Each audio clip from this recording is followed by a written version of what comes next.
Bonsoir tout le monde, bonjour, tout dépendra de l'heure à laquelle vous verrez cette vidéo, j'espère que vous allez bien. Dans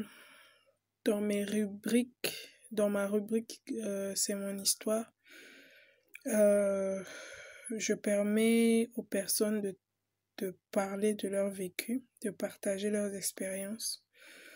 Et comme je l'ai prévenu lors de ma précédente vidéo où je racontais l'histoire de Nathalie,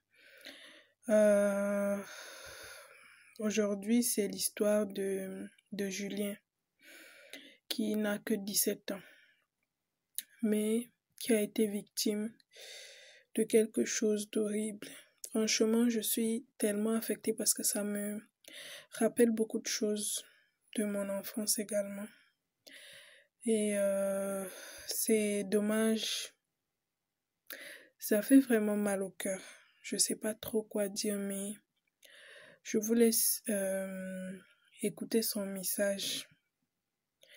Et pour des raisons de confidentialité, il préfère témoigner en anonymat. Donc, sa voix a été modifiée. Je vous laisse écouter et je vous reviens à la fin. Bonjour madame, j'espère que vous allez bien. Je m'appelle Julien, j'ai 17 ans. Je fais troisième maintenant parce que j'ai repris beaucoup de classes. Et ceci pour plusieurs raisons. Une des raisons, c'est ce que je vais témoigner ce soir. Mes parents sont très amis avec un tonton du quartier. Je ne peux pas dire son nom parce que j'ai des problèmes avec mes parents à cause de ça. Ils ne me croient pas. Le tonton là vient à la maison tout le temps avec des cadeaux. Il offre l'argent à tout le monde. Je tiens à préciser que mes parents se débrouillent. Ma mère vend le poisson brisé tous les soirs. Mon père, lui, se bat dans les chantiers et il fait des petits jobs au marché pour payer mes études.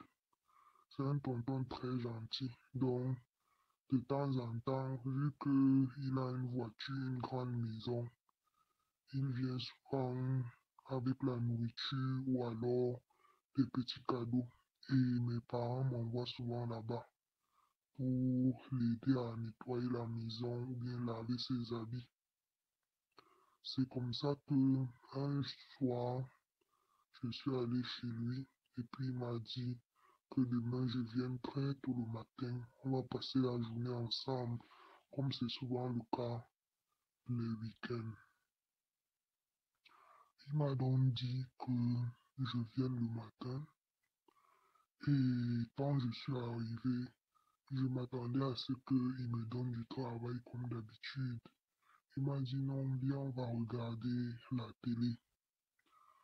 Je me suis assise par terre sur le tapis. Il m'a dit non, viens t'asseoir à côté de moi sur le canapé. Bon, je me suis assise un peu loin de lui. Il m'a dit, mais viens, assieds-toi à côté de moi, non, je suis ton tonton et tout. Je me suis donc approché. Il a mis la télé. On a été regarder les émissions. Et puis, subitement, il a mis il a mis une vidéo pornographique où deux hommes étaient en train de coucher ensemble. Très vite, j'ai caché mes yeux parce que je ne suis pas habitué avec ça. Et j'avais 10 ans à ce moment-là. Ce temps-là, j'étais encore à l'école primaire. Pour moi, même quand je regarde la série chez les gens, quand les gens s'embrassent, même seulement, je ferme les yeux parce que on m'a appris que c'est les choses des grands. Maintenant, je cache mes yeux. C'est là où il me dit, tu caches tes yeux, pourquoi? J'ai mis ça pour qu'on regarde ensemble.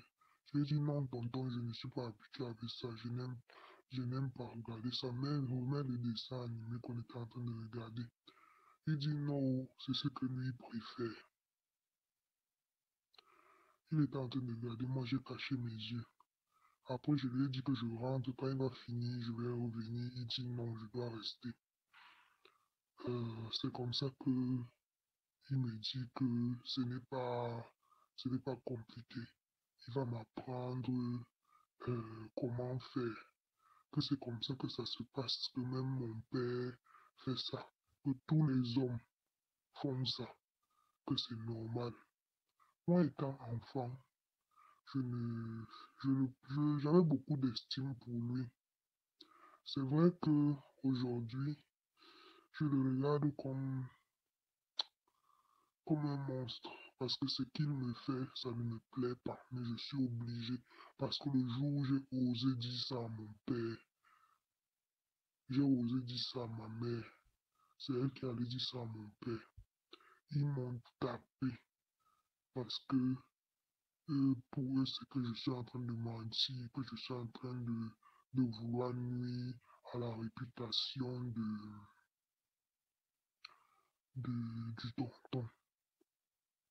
Ils m'ont tapé, mais ils m'obligent toujours à aller lui laver les habits. J'ai fait, j'étais parti dormir dans la rue pendant quelques jours, mais à un moment donné, c'était compliqué. Je suis encore revenu à la maison, mais tout le temps, il m'envoie là-bas. Ou alors lui-même, il crée les commissions, il vient me chercher quand il a envie de faire ces choses. Et je suis obligé d'aller. Et quand je vais là-bas,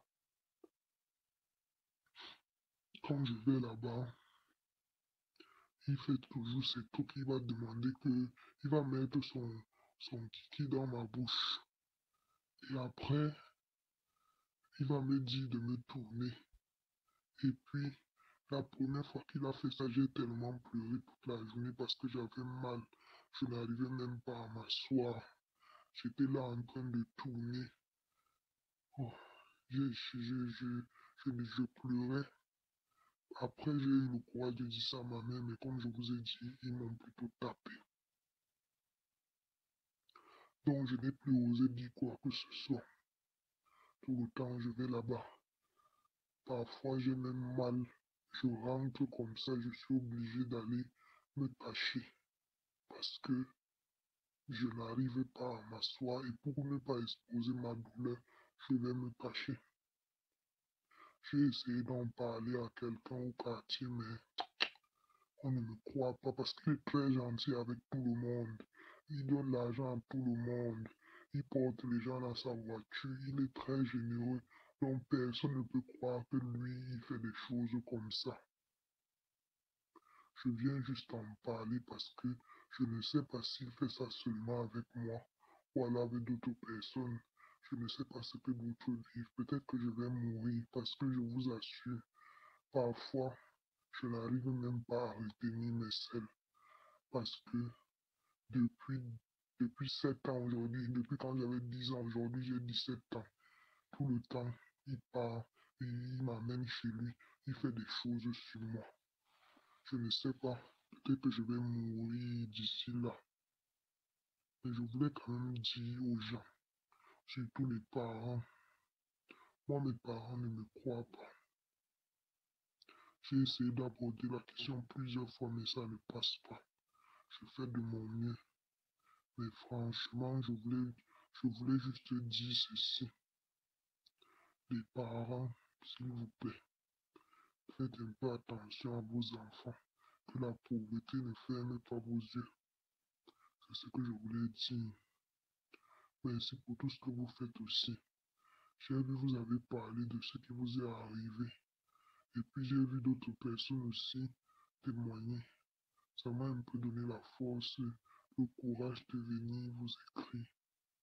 S'il vous plaît, mon nom, cachez cachez ma voix aussi. S'il vous plaît. Merci de m'avoir écouté. Je remets seulement mon sang entre les mains de Dieu. J'ai déjà pleuré fatigué. Je ne sais plus si je vais avoir la vie sauve, si je vais avoir un avenir. Je ne sais plus. C'est vrai, J'ai 17 ans, j'étais censé être en première maintenant. Mais à cause de tout ça, c'est à peine si je lis mes leçons, si j'étudie, parce que je suis traumatisé. Le temps où je suis censé étudier, s'il a ses envies, il va venir cogner chez nous. Et mes parents ne vont jamais dire non, je suis obligé d'aller là-bas. Ils pensent que je vais là-bas pour étudier. Parfois, il vient mentir comme ça qu'il va me faire des répétitions. J'arrive là-bas, c'est plutôt pour assurer ses désirs. Franchement, je ne sais plus ce que je vais faire. C'est tellement lourd. Merci de m'avoir écouté. Merci encore.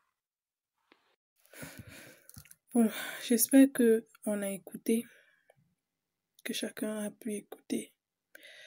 Je ne sais même pas quoi dire en fait. L'idéal serait de porter plainte parce que on n'est pas sûr si tu es le seul à être sodomisé par ce monsieur. Je ne sais pas, Julien, si tu es le seul, mais parfois ces personnes ne sont pas à leur premier forfait. Ce que je voulais dire, c'est que c'est déjà un pas de... Comment dire, c'est déjà beaucoup de pouvoir témoigner pour libérer ton cœur, mais déjà d'ouvrir la bouche. Vous savez, nos parents, la pauvreté nous ferme tellement les yeux que finalement on ne sait plus. Vous avez entendu, ses parents ne le croient même pas. Et vous connaissez aussi au Cameroun, il y a des choses que on ne peut pas faire sans le consentement des parents et tout. C'est vraiment compliqué. Je ne sais pas, mais quand j'ai été contactée par ce numéro-là, ça me faisait vraiment bizarre de l'écouter. Pas bizarre dans le sens où je trouvais ce qu'il disait bizarre, mais bizarre dans le sens où ça m'a tellement affecté au point où je ne savais pas si c'est moi qui devais être consolée ou c'est lui. Mais bon, j'ai toujours interpellé les parents dans mes anciennes vidéos. Et nous aussi, on sera des futurs parents, que nous ayons les yeux ouverts. C'est le plus important. Et maintenant, pour Julien, je dirais que il faudrait vraiment qu'il réunisse les preuves et qu'il aille vraiment vers les compétences, les juridictions compétentes pour l'aider à pouvoir porter plainte. C'est vrai, c'est compliqué. Nos pays aussi, quand tu as quelqu'un qui a de l'argent, c'est difficile qu'on te croie, toi le pauvre. Mais la justice divine est là. Ce qu'il n'a pas dit, c'est qu'il a aussi tenté d'approcher les juridictions là. Mais comme le monsieur a tellement d'argent, ils ont commencé à camoufler un peu, à tourner en rond. Et il les menace même en plus. C'est vraiment triste, je sais pas, mais bref, que Dieu puisse vraiment intervenir dans le cas de Julien. J'espère qu'il ne se perdra pas de vue, vu que je suis à distance et lui aussi. Tout ce que je peux faire actuellement, c'est de lui donner de la force, qu'il n'abandonne pas, qu'il ne sombre pas, parce que franchement, c'est horrible ce qu'il vit. Donc, pendant ma vidéo précédente, j'essaie un peu de cacher le fait que je sois affectée, mais franchement, pour faire cette vidéo, c'était vraiment difficile. Ce que je demanderais à chacun de vous, c'est de pouvoir partager la vidéo, de pouvoir vous abonner pour la suite. C'est vrai que c'est pas toujours triste ici, il y a des moments de joie, il y a des moments de tristesse, mais c'est ça les vécus. On a des moments de joie et des moments de tristesse. Donc, portez-vous bien et à bientôt, on est ensemble. C'était Adagio.